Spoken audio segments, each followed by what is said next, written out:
Well, hello, everybody. I am happy to be here today. I just want to make sure that our connection is working all right. I've been having some difficulties with that this week. Yes, I'm a little bit late because of my connection issues, but hopefully we should be okay. So if you want to type your name and where you are coming from in the chat box there, I can give you a little shout out here on the call. And I am excited to dive into our topic here for today. I have a feeling it is going to be a good one and probably a little bit of a long one. So I am looking forward to getting some engagement there in the chat box. So definitely feel free to put your comments in there. We have Dan. Hello. Hi. And okay, so there's this other thing here that talks about super chat. So I guess if you want to donate to the channel, you can, at the bottom, I guess there's something called super chat. There's like a dollar icon and a little sticker thing. I guess you can donate to the channel if you want, and it alerts me that you have a question so that I'm sure to see it. Okay, well, that's a new thing. All right. Okay, so today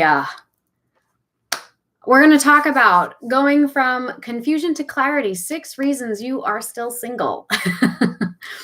And, you know, if you are someone who's out there in the dating game, you may have begun to feel kind of frustrated. You know, there's a lot of things out there that are particularly frustrating when people say one thing and do another, or they act like they're interested and then they never call you back, or they seem to kind of love bomb you at first and then all of a sudden you feel like you're being ghosted. And so we're going to talk today about 6 reasons why that might be. And as you know, I take a psycho-spiritual approach to attachment theory, and I do this through the framework of creative arts therapies interventions. And so my name, if you don't know me and you're new to my channel, my name is Brianna Mack William. Welcome.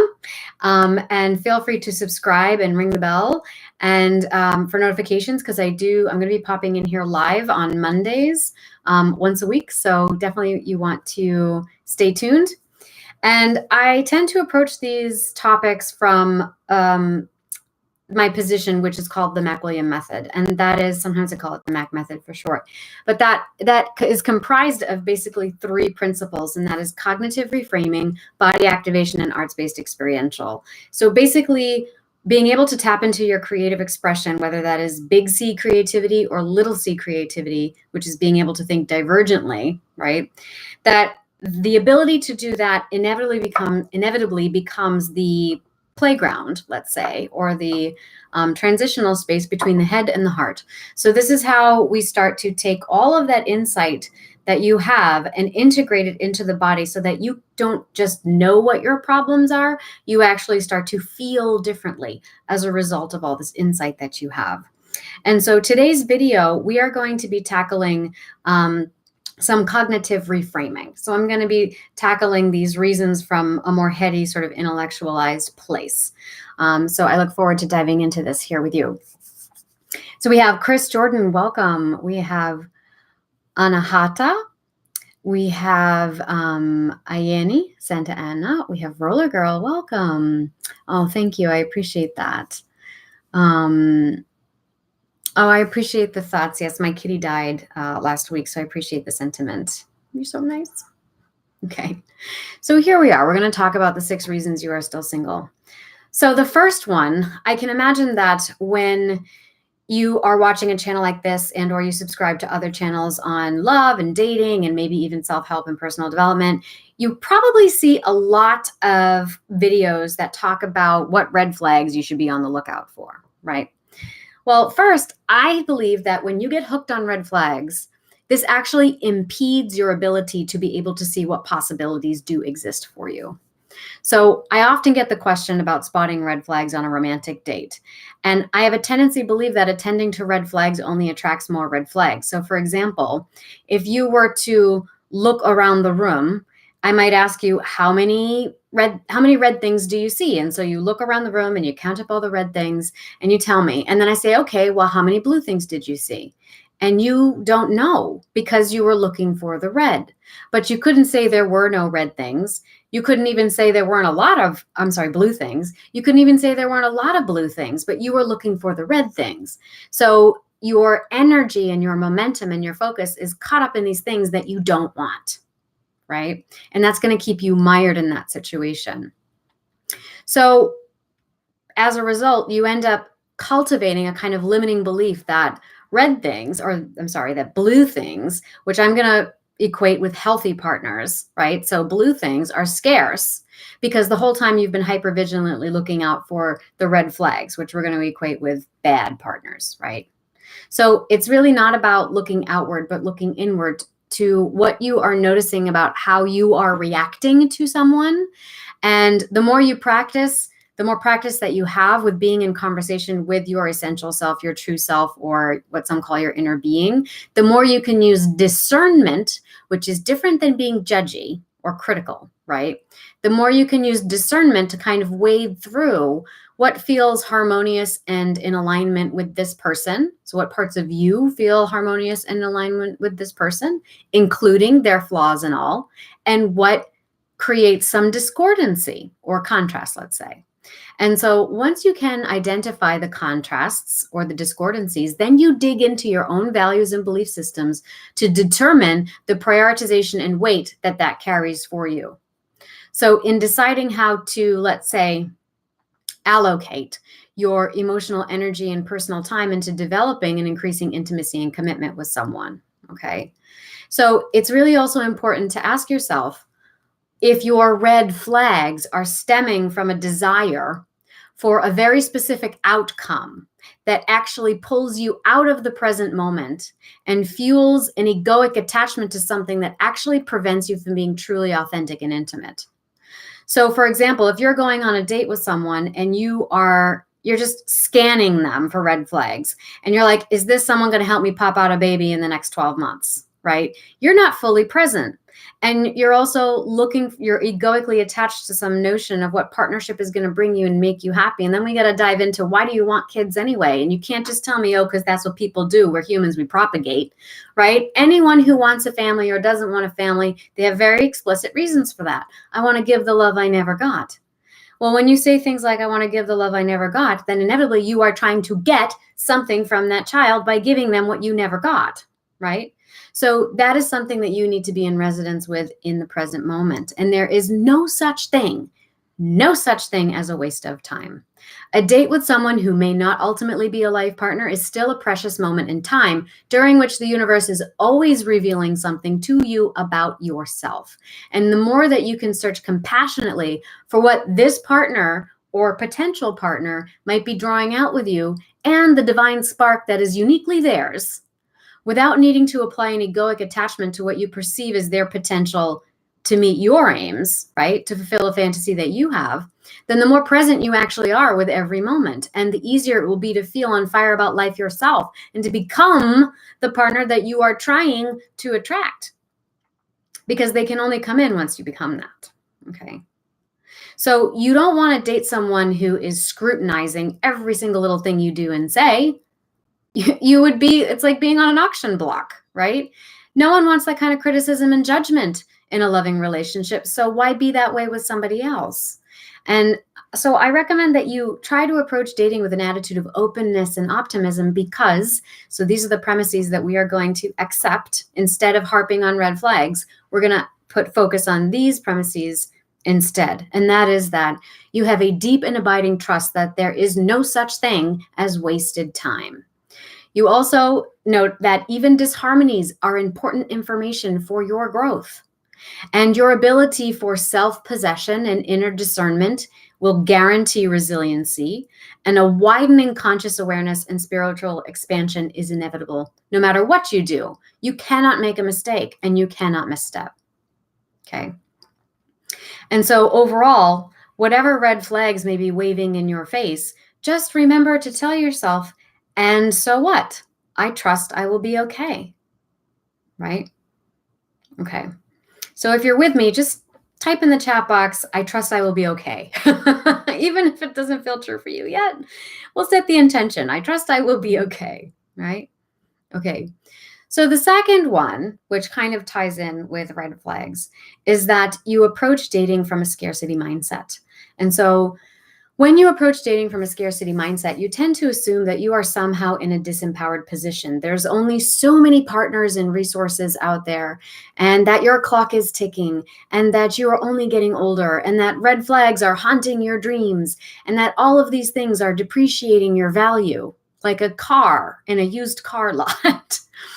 Okay. So when you enter into the dating world with that kind of fearful mindset and energetic vibration, let's say, it tends to be the people and circumstances that you focus on and that you thus attend to. And so that tends to be what you call in, what you, like I said before, you're looking at the red things around the room and not the blue things. So when you're feeling abundant, however, on the opposite end of the spectrum, which is to say that you are on fire about life and completely confident in your own resiliency, you recognize that you are the catch. You are the commodity, and whatever happens in your life, you can always control the narrative that you write around it. And so when you're feeling what I like to call self-sovereign and abundant, you never have to worry about whether or not someone is going to be into you, or if they'll leave you, or if you're good enough, because you just know that you are. And if you encounter hiccups along the way, you don't necessarily have to take on all, if any, of the responsibility for that. And so when you approach dating from an abundant, let's say, self-sovereign attitude like this, you don't feel as enchanted by someone who doesn't fully show up and appreciate you. Why would you waste your time on someone who cannot see the value, right? And you also don't need to degrade or condescend to them either. You just keep going. There's only one of you, and there's millions of potential partners. And when you let go of one idea, the idea that you can only find happiness with one specific person, for example, then all possibilities actually open up to you. And so when you approach dating from a scarcity mindset, you have a tendency to treat one emotionally unavailable partner as if they are the last person on earth, because you're afraid that you couldn't do any better. So then you spend more time beating yourself up for your lack of flirting ability, your lack of judgment, your lack of confidence, than being more active in cultivating your own passions and pursuits. And so there are sort of two false premises that we can identify here. And the first is that your partner, whoever they are, they're the last person on earth, right? But that's not true. You can say that you've never been more in love with someone, but if your relationship is actually making you unhappy, or they can't decide whether or not they want to be with you, you can definitely find someone who cherishes you and treats you the way that you deserve, but only if you can create space for that. Okay. Now, the second false premises is that you believe that you have absolutely no control over the situation, but you do have some control. You can decide whether or not you're going to accept a second date or break up with someone who's ambivalent about being with you, and thus does not ultimately fulfill the whole reason that you would want to be in partnership anyway, right? Okay, so the third thing is that we have a tendency to exaggerate our role in someone's life and experience. And the truth is that if someone wants to be with you and they are on the level at which you want to be with someone, they will let you know unequivocally. Okay. So a lot of clients that I have are actually single because they are still hung up on someone from the past, and they kind of unconsciously, and sometimes not so unconsciously, date people that they know would not lead to anything serious or long-term, because in the back of their mind, they're sort of keeping their heart on reserve for the one that got away. And they're hoping that eventually they'll wake up and decide that, yes, no, actually, I really did want a committed relationship with them. And so they're sort of hanging on and secretly hoping that this former partner is going to come crawling back on their knees. So they leave an empty plate on the table, so to speak, right? But when we do this, we tend to magnify what we perceive as our own importance in someone else's life in the same way that we have magnified their importance in our inner life. And that is not always the case, okay? And so that's one way. The second way is that we exaggerate our role in their life experience. So for example, This could be at the beginning of a relationship, or let's say the beginning of a potential relationship. So you might tend to beat yourself up for texting the wrong thing, or calling back too soon, or not calling at all, or appearing too eager or too needy, and assuming that if you had only done this instead of that, then somehow you would have convinced and influenced the other person to act and behave or respond to you in a way that you would have preferred. Now, it can be said that we can express ourselves in ways that elicits a certain response from our partners to some degree. Sure, and I talk all about this when I talk about speaking from an emotionally honest place, as opposed with deep structure communications, as opposed to surface structure communications, right? That opens up the possibility for authentic connection much more. But the degree to which we exaggerate our influence in this way is way overblown, okay? To the point where it becomes cruel, self-punishing, and even self-sabotaging. So someone who really likes you is going to notice when you're just being nervous. They're going to forgive you when you misstep, and they're going to let you know that they want you anyway, because they are going to want to lock you in. And so if you're someone who struggles with this, you've probably made 1,000 excuses for your past and or potential partners for why they haven't called on time, or why they seem to have such ambivalence towards you.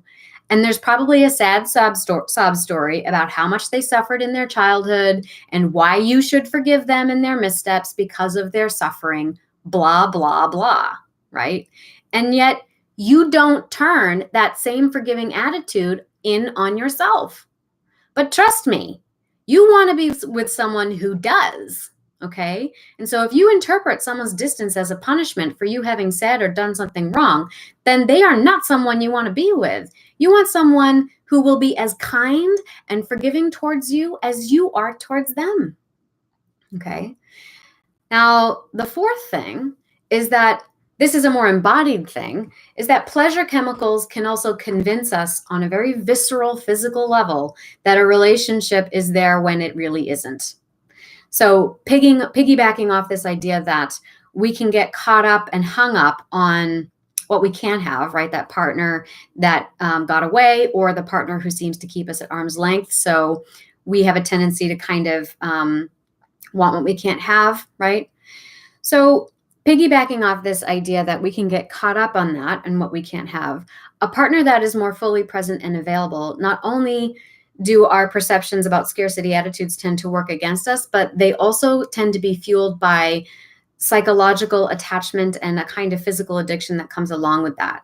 So it convinces us, the pleasure chemicals in our brains convince us that there's something there, but you would actually probably be better served by leaving it alone. And in particular, there are 4 neurochemicals that can really viciously hook us when we want to truly open our hearts to something healthy, but we simply cannot move on from a roller coaster relationship that tends to leave us feeling unsatisfied. Okay. And those chemicals are oxytocin, adrenaline, stress hormones, and serotonin. Okay. I have another video that talks about that in my course on the anxious avoidant trap. If that's something you're interested in, you can learn more about that on my website. But the gist is that when you are with someone and your attachment system is activated, which is present in the limbic part of the brain, which is the same part of the brain that is stimulated when you have people using cocaine, right? And dopamine, that's the other one that gets stimulated. You develop an addiction. And then what Helen Fisher calls frustration attraction, when there is intermittent reinforcement, then that is going to strengthen the addiction. Add to it oxytocin being released as part of the cuddle hormone. You're having a lot of sex. If you become obsessive, there's a drop in serotonin, which also makes you horny. So it becomes this terrible cycle. Okay. So there's a real physical component to this, which is why I include body activation in my method. Now, the fifth thing is that your wants impede the fulfillment of your truest desire. And so your point of attraction is confused and ambivalent. So anything you want because you think you will feel better in the having of it. But oftentimes the things that we want in physical form are just band-aids for an egoic and fear-based belief. So the desires of your soul are often operating from a perspective that you are fine just as you are resilient, you are in process, and being in process is part of the whole point of living on this earth and experiencing contrast, right? And that everything is working out for your soul's greatest expansion, even those experiences of being single. And so if your expressed want of a partner is born of fear, and the fearful notion is that you cannot be happy without a partner, that is a fly in the ointment, which is very active in your vibration, and you will only attract more circumstances to prove and perpetuate that fear, as demonstrated by the preoccupation with red flags, which we already discussed. Now, to really understand this, you really have to understand the difference between a surface want and a deep desire. And you have to kind of stop letting fear sort of drag you around by the nose with it. So sometimes we don't even see how we have given our fear so much power that it has begun to dictate our wants and our needs. So fear is not meant to have that much power. It's just a road sign directing you on your path. But we give it so much credence. And then we start strategizing and planning and investing and building our whole lives around what was only supposed to be a road sign and not the main highway. So frequently the seed of want is fear. For example, perhaps a girl felt ostracized as a child, and so she feared being alone and isolated. And so she wants to achieve celebrity because she thinks it's going to make people like her. But let's say she achieves that celebrity and she realizes that even though she might have millions of fans who worship her, they only worship her as an object or a symbol of their own projections. And so in reality, people only like her for her popularity, and she can't trust anyone else enough to engage in intimate relationships. And so the achievement of the want, which was celebrity, actually prevented the gratification of her internal need. And that was to feel connected, to feel lovable as a result of feeling as if she belongs. And so in trying to avoid that fear, she created her worst fear of all. So don't avoid your fear because that only perpetuates it, right? Your fear can be good. It keeps you in touch with your vulnerability, with your ability to empathize and to truly be connected. And this cultivates an ability to discern what you need and can depend on truly. And as a result of allowing ourselves to feel our fears as opposed to wanting things to get away from them, we can adapt our needs to what is available now instead of continuing to need what no longer serves us. So instead of I need and want my partner's love and support, the need becomes I need, want, and want to be loved and supported in general. So this generalized need can provide us with the power and a determination necessary to find love again in its many forms and to accept and allow for it in its many forms. And so there's no intimacy without fear, and there's also no bravery without fear. So if you're afraid, don't let it stop you. Get comfortable with the feeling, okay? So for example, here's a painful thought. I will never be happy unless I find a relationship. And beneath that, there's a fearful belief. I'm lovable only when someone else loves me. And so we can reframe that story. I am always acceptable, lovable, and good enough. And I enjoy my own company, passions, and pursuits as well. And I know that I will be okay. And so the need is, I need a positive environment and group of friends and loved ones that can support me as I learn more about myself and how to love myself unconditionally. Because then I will truly be able to allow an unconditional lover to show up, because I will love myself enough to trust their love of me too, and not to self-abandon. Okay. And so this is the last one. Number 6. Given everything we've just discussed, this is number 6. You assume that the fact that you are single must mean that you're doing something wrong. So there are so many different angles that we can take with this, but I'm going to highlight 2. And the first one I want to highlight by offering you a quote from someone in my online community.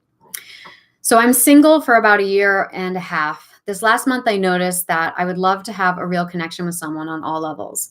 But at the same time, I feel overwhelmed when I think about being with someone more secure. And I don't want to be with someone who makes me feel bad about myself. I don't like anyone. I don't feel ready. Does being ready mean something, or is it just a way to justify my own avoidance? Okay. So the first thing I want to add here, there's a lot actually to pick apart in that statement, but we're just going to stay focused for this video. The first thing that I would say is that if you are satisfied with being single, then it doesn't make you avoidant. That is not the criteria for being avoidant. And that doesn't mean that you are doing something wrong. Being in romantic partnership is not the only way to live a fun and pleasurable life. And readiness is a subjective experience. So readiness suggests an openness. But if you have a history of confused boundaries in love, you might equate readiness with a kind of desperation, a sense of obsessiveness, or even a sense of self-sacrifice that you've come to equate with romantic love. And I believe that we are worthy of whatever we want, particularly human contact and relationships at any time in our process. And the way that those relationships manifest, of course, is going to look different depending on where you are in your process. But if we are to embrace the notion of readiness, then I think I'm going to liken it to a quote by C.S. Lewis when he talks about grief particular. And he explains that grief's resolution is like sitting in a cold room with sunlight streaming into it. Before you know it, you are warmed and you didn't even realize the moment when that happened. Okay, so I want to give you that image or picture to equate with this notion of readiness. Now, the second angle I want to take with this is that sometimes you might feel like you are just doing fine on your own, that you're on fire about life, that you're completely content doing your thing and extracting pleasure and passion from what relationships you do have. You're open to a relationship, but you're not obsessing over it.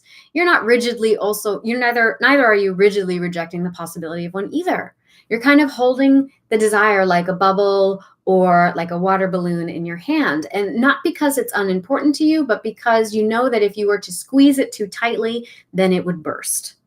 So all of a sudden, someone comes along seemingly out of the blue, and you find these wonderful convergences and alignments occurring between you. It feels euphoric. And then abruptly it comes to an end. Maybe they even ghost you, which we're going to talk more about in our video next week, right? And now you start beating yourself up for the idea that you must have relapsed into doing something wrong if you're seeing this pattern again, that you must have been so stupid and duped again when you were doing so well.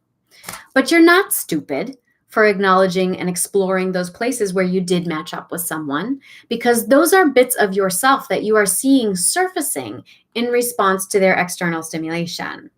But what may have happened in that experience, while you came to just rapidly expand into the fullestness of your circumference, or let's say into the playing field that was created by your two energies coming together, you start to vibrate at a frequency that is just out of their league. Suddenly your volume is way up here and their dial only turns about 3/4 of the way.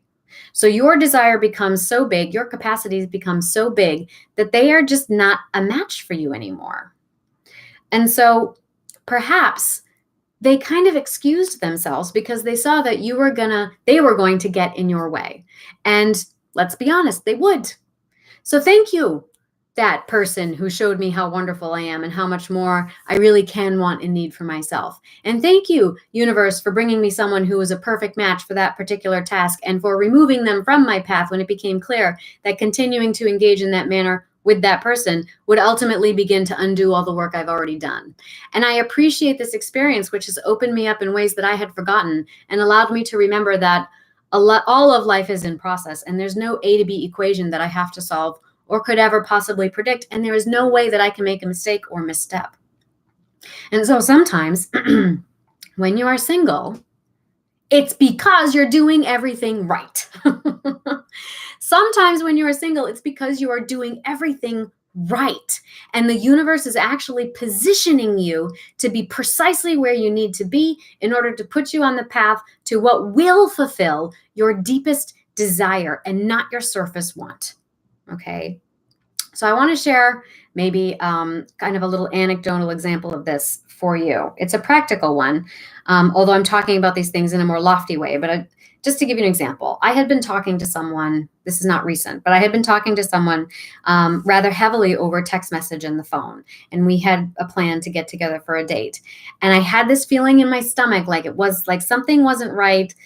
There was no indication that they weren't going to show up. They even called to confirm like 30 minutes before I was supposed to meet them. But I just had a feeling, and I go to the restaurant and I sit down, and they never showed up, never contacted me again.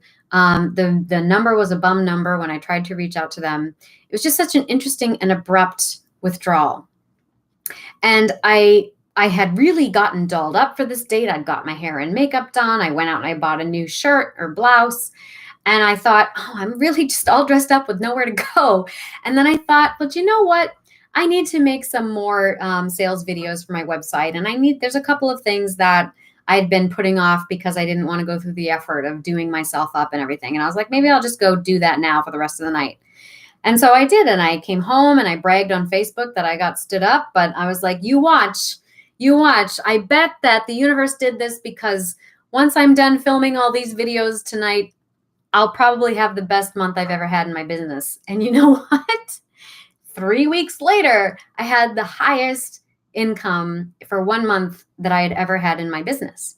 And it was because I had the time, I had been ready, I'd taken the time, and that window opened up. That person moved out of that space, and that time was allocated to something that I needed to get done for myself. And I got it done, and there was an abundance that came to me as a result. And how do I not know that all those abundances came to me as a result so that I could go on a trip like I did this past summer, 2 trips, in fact, to Mexico, where I met a wonderful person who spent a lot of time with me and opened me up even more to the possibilities of love, right? So, and who knows what the next journey is going to be, right? So you never know what circumstances are positioning you for. And if you can accept that just because you're single, it doesn't mean you're doing something wrong. In fact, sometimes when you're single, it means you're doing something right. Okay? And if you can sink into the present moment and appreciate and show real compassion for yourself, then you never know what you ultimately are going to allow into your experience. So I hope that helps. I'm going to go, I know this got a little bit longer than anticipated, but I want to go over them one more time. Okay? So from confusion to clarity, 6 reasons you are still single. And the first is that we get hooked on red flags. And this actually impedes our ability to be able to see what possibilities really do exist for us. The second is that we have a tendency to approach dating from a scarcity mindset as opposed to an abundant mindset. The third is that we have a tendency to exaggerate our role in someone else's life and experience. And the truth is that if someone wants to be with you, they will let you know. Fourth, we have pleasure chemicals in the body. There's a very visceral, physical chemical experience that can be stimulated when our attachment systems are activated. And these pleasure chemicals can give us kind of a high that convinces us of a potential relationship that isn't actually there. Fifth, sometimes our wants, our surface wants, actually impede the fulfillment of our truest desires. And when that happens, our point of attraction actually becomes kind of confused and ambivalent. And lastly, we tend to assume that if we are single, then we must be doing something wrong. Okay, and that is not true. Sometimes when you are single, it means that you are doing something right. Okay. So I hope that you have enjoyed that today's live stream. I'm going to take a peek here at what we got going on in the chat box. Yes, hello. Hi from France. Pretty puppy. That's a very strong and addictive chemical cocktail. Yes. I really don't know. I may be egoic and fear-based. This makes me very sad. Well, now, so now you're doing a double trouble, right? It's sort of like when we get anxious about being anxious, or we're sad about being sad, right? It's sort of like the ego senses that there's something that might open up there, and it gets afraid, and then it sort of comes at you with twice the amount of ammo and backup, right? So what you need to realize is that it's okay for me to be fear-based, because sometimes when I'm fear-based, that means that I'm in process, and that means that I'm engaging with the contrasts around me. And there's something in being fear-based that I'm learning from. And that there's even something in being fear-based that's actually positioning me for something better down the line. You know, the only reason I can talk about these things in the way that I do is because for a very long time, I was fear-based and have experienced a wide range of these types of insecure experiences. That's the only reason, you know, and still deal with those things. It still comes up because I'm always in process with it. But I really believe that as much as you start to dip in and go out and dip in and go out, it's, you know, it's all a process of contraction and expansion. Another way I like to think of it is like, you know, the essence of your work. Everyone knows what their issues are. Not everyone, but a lot of people do, especially if you watch my channel. And so there's kind of like the work that goes on here. Sylvia Brown, if you don't know her, she's this psychic and medium, and she's been on a lot of like Montel Williams and Oprah and things like that. But she says that we all kind of come to Earth with two themes in our life. And those themes will usually be set in opposition to one another so that we experience throughout the duration of our life friction, because we need that friction in order to experience the contrast required for our learning processes, for soul growth. And another way to think of it is that every oyster needs a grain of sand in order to make a pearl. So you need that friction, okay? That's the paradox of it. But so the sun is these two themes kind of rubbing up together and creating this friction. And every rotation you make around the sun, you get a wider and wider and wider circumference. So sometimes we feel like we're going 2 steps back to go 3 steps forward, but that's because you have to revisit old stuff so that you can now reintegrate it with a new level of spiritual and emotional maturity. So part of that includes like, okay, I'm fear-based, and that's okay for me to be in that place, right? And maybe I'm sad, and it's okay for me to be sad too. If that makes any sense. Okay. I trust I will be okay. Yay. Are our fears real or a figment of our experience? Anything that you experience is real. Anything that you experience is real. I mean, you have to think about how you are defining this concept of reality. So there could be, most of us experience reality from within our subjective experience, but there is this playing field that we're all interacting in and on. And so you might call that a degree of objective reality. But I don't think of objective reality as being a very concrete or solidly formed thing. I think it's kind of malleable because we are malleable, right? And the things that exist in our world exist because we have focused upon them. So your fears are very real for you if it compels you and motivates you and rules your thoughts and behaviors and your qualitative experience. Then they are not a figment. They are, in fact, forcing you to operate in very real ways, right? But if you decide, you can decide, I'm not going to entertain that fear anymore. And then you start to depreciate its role in your life. But like I said before, fear is not a bad thing per se. It's just that we give it too much credence, right? You don't want to reject all your fear because that's a repetition of the same pattern, just the other side of that coin. You want to embrace your fears, right? So I embraced my fears of being abandoned. I embraced my fears of being subsumed by another person. I've embraced my fears of dying alone. I've embraced my fears of this and that. And it doesn't mean that I don't feel discomfort around those things anymore. It just means that I acknowledge and accept that that discomfort is a part of my learning process. And that discomfort is actually informing me in ways that allow me to be more empathic, which allows me to be able to do live streams like this, which allows you to have a resonance with whatever it is that I'm saying, which then feeds the collective experience of this concept of relationship, because we are all connected when it comes down to it, but we are spiritual beings having a physical experience. And in this physical experience, as we start to understand this notion of separateness and boundaries, that from our skin to the wall, to the table, to the chair, that is the sand in the oyster, right? And so now as we're starting to learn about all these things, then we're creating a pearl, kind of like when you're in biology or science class and you're taught a formula or a theory, and 9 times out of 10, it's going to work that way. But the 1 time out of 10, there is what they call an extraneous variable. It doesn't go the way it was planned. And that's where the real fascinating discoveries occur, right? And so if you could imagine those extraneous variables, those are the contrasts that we experience in our lives. And that is what is going to allow us to inform in a very intra-personal way our experience of life, right? That's our soul growth. That's our lesson. What about when your thought is, I never want to get hurt again, so I can never get that close to someone again. But really, but you really do want to get close to someone. Okay, so I had saved something like that for a subsequent video, but I want to share it. I'll share it today. Okay. If you're someone who is single and you're worried about dating because you're questioning your ability to do it well, particularly if you are an anxious open heart or someone who struggles with disorganized attachment, typically the fear is, I'm going to get attached too quickly and then they'll leave me. Well, why is that so bad? Well, every painful thought is buttressed by a false assumption about your reality. So, for the single dater who's afraid of getting attached too quickly, there's a suggestion of the following false premise, and that is, I don't have control over myself.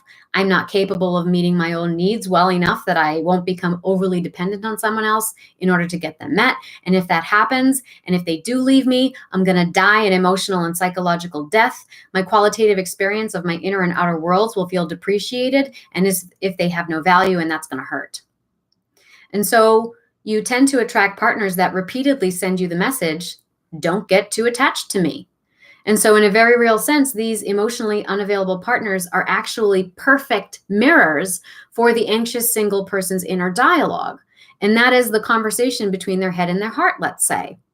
And it sounds contradictory because it is.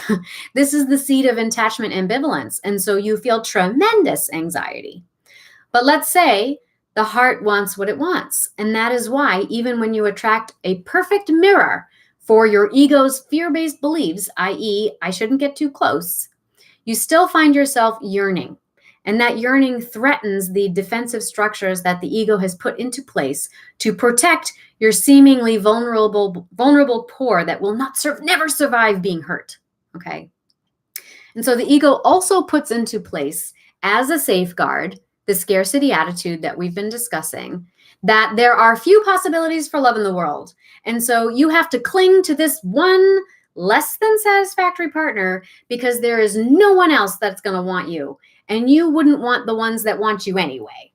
So you never dare to really challenge the mechanisms that are at work within you.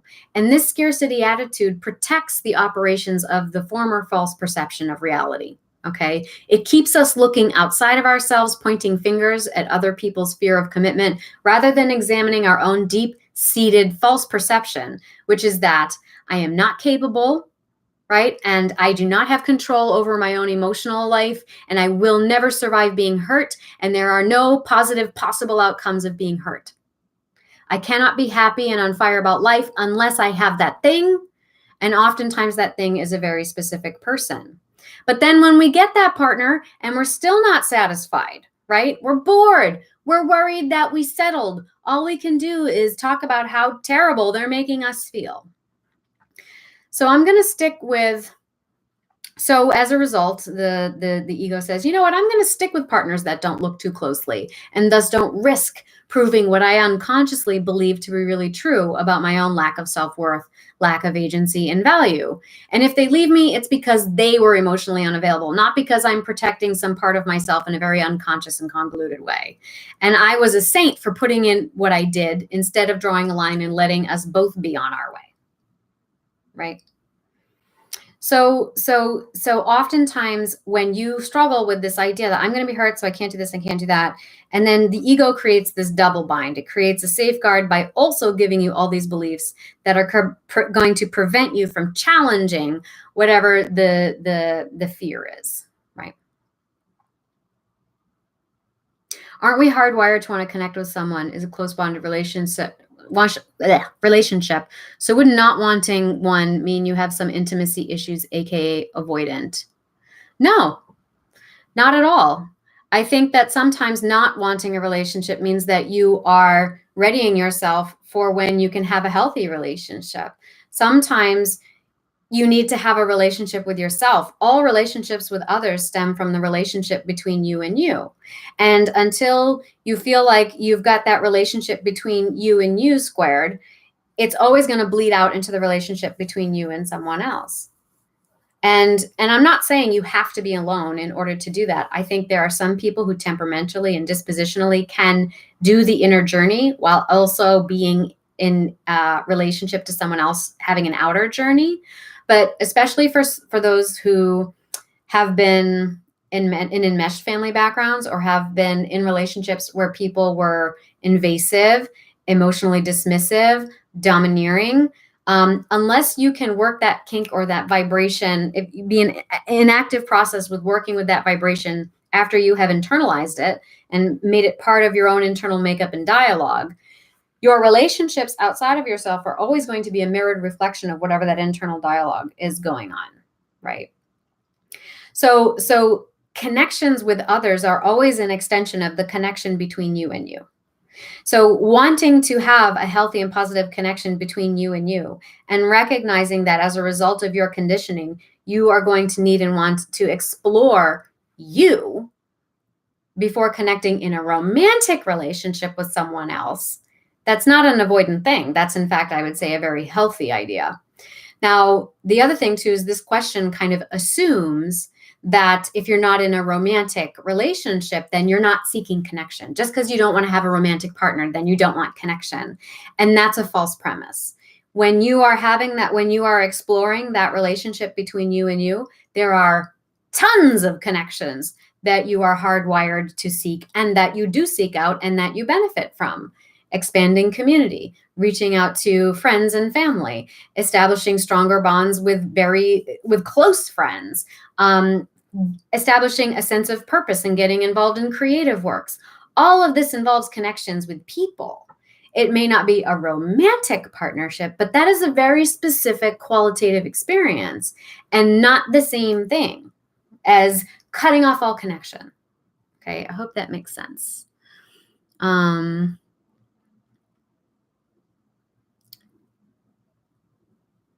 Oh, commenting, love the makeup and eyelash and nail, hair and blouse. That's funny. My sister would say, I'm wearing snakeskin today. My sister would say that I'm leaning into a Luke. So I'm just a huge fan of snakeskin. I don't pull it out all the time, but I really love it. This is philosophy. Let's see. These are my real eyelashes. Real eyelashes. I watch a lot of YouTube makeup tutorials. That's why I'm so good at it. I had a partner that died 20 years ago, and I feel like I cursed myself because I intensely felt that I never would go through that pain of losing someone again. Well, so you don't honor love by restricting it in your life. You're not honoring the love that you had for that person by not allowing yourself to love again. The only way that you honor love is by letting more love in. Okay? It's not a betrayal. I have a lot of videos that talk about grief, actually.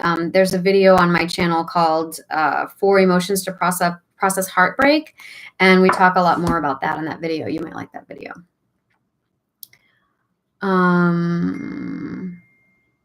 What is enmeshment trauma? Which attachment style is it related to? So enmeshment is that experience of, actually, we're getting to the end of our hour here. So I will leave a link to this video in the caption. So there's a video that I created, what's the difference between enmeshment and empathy, where I talk a lot more about this.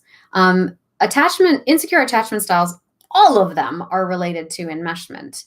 I believe that insecure attachment styles are just whatever attachment style you have is just an archetypal pattern that we have observed in terms of how temperament meets conditioning, and usually in response to a similar thing. So people talk about enmeshment as like people who are overly involved and invasive to the point where they're trying to make decisions for you. They're trying to control everything you do. They don't acknowledge your individuality and all of that, but they're like all up in your face.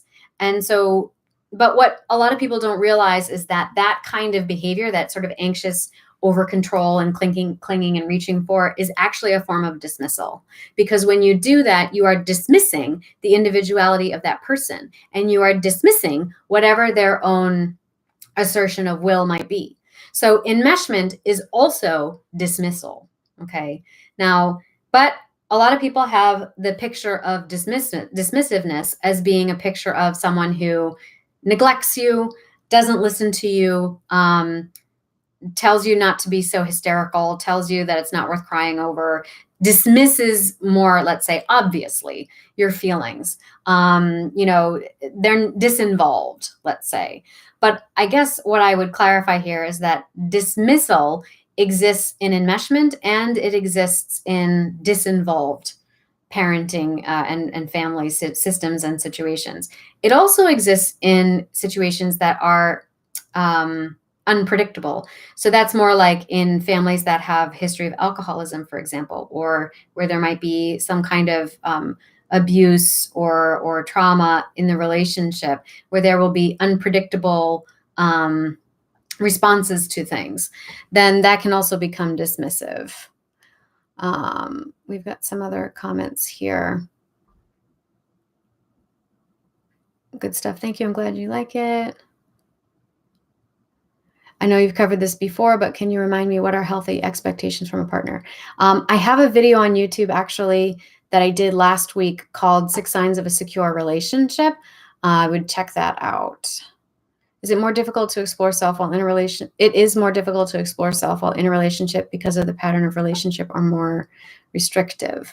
Well, I would say it could be. The other thing I would point out is that you are trucking along in life.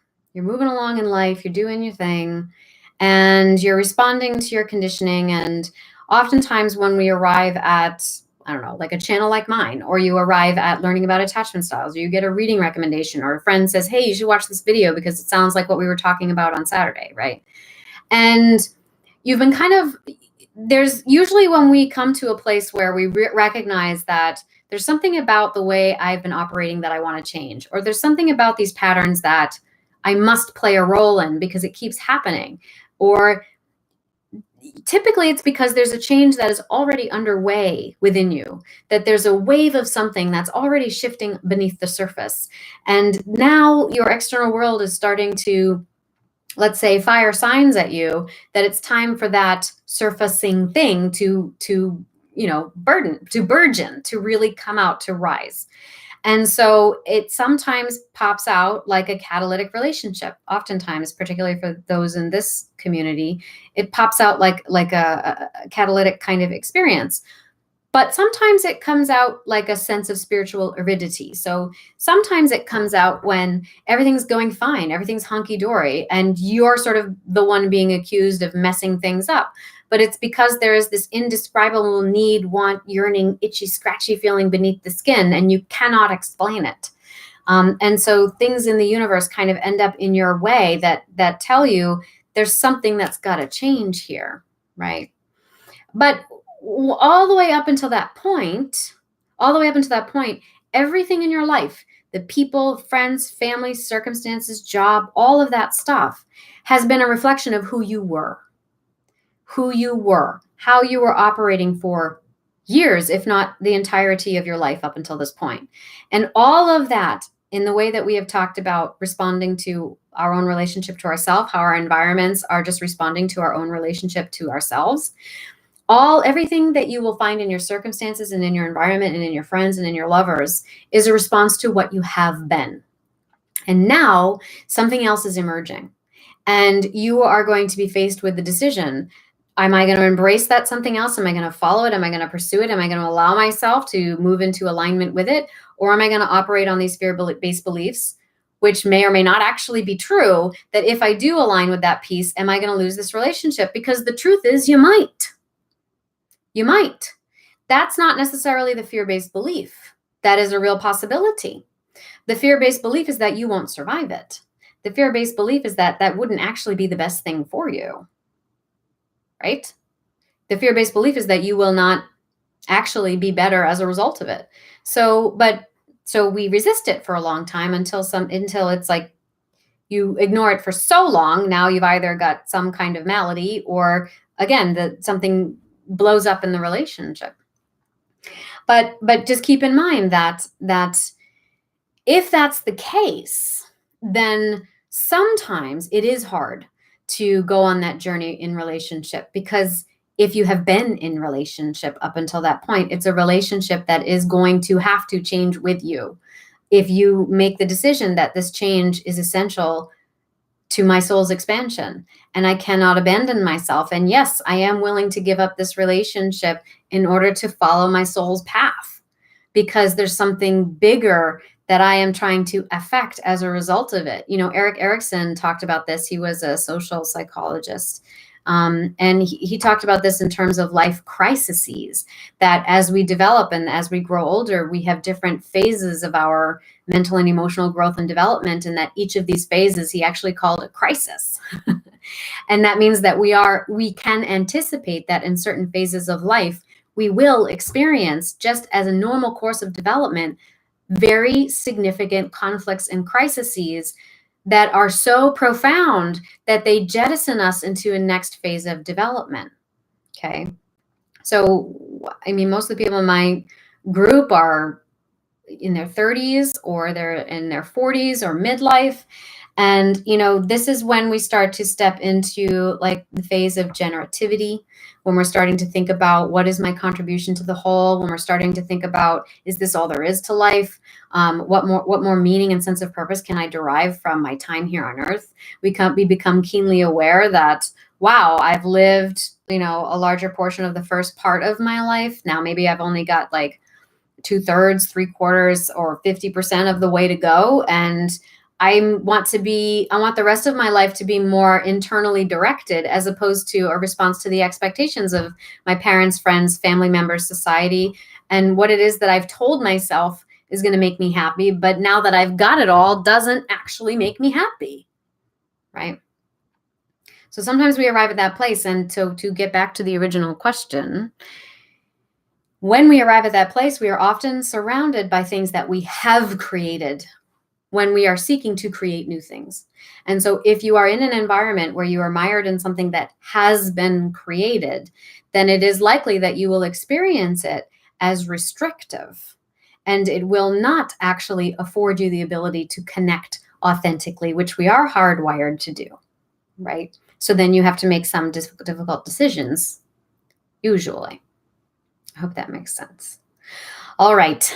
I'm going to have to sign off now, but thank you everybody for joining and for being so participatory in the call here today. I am going to be back next Monday so that we can do another live stream. I look forward to seeing you there. And again, if you're watching this on the replay, you can also type #replay and give me your comments as well. And we'll see if we can touch upon some of them in the next live stream. Thank you. See, I can't figure out where to turn these things off.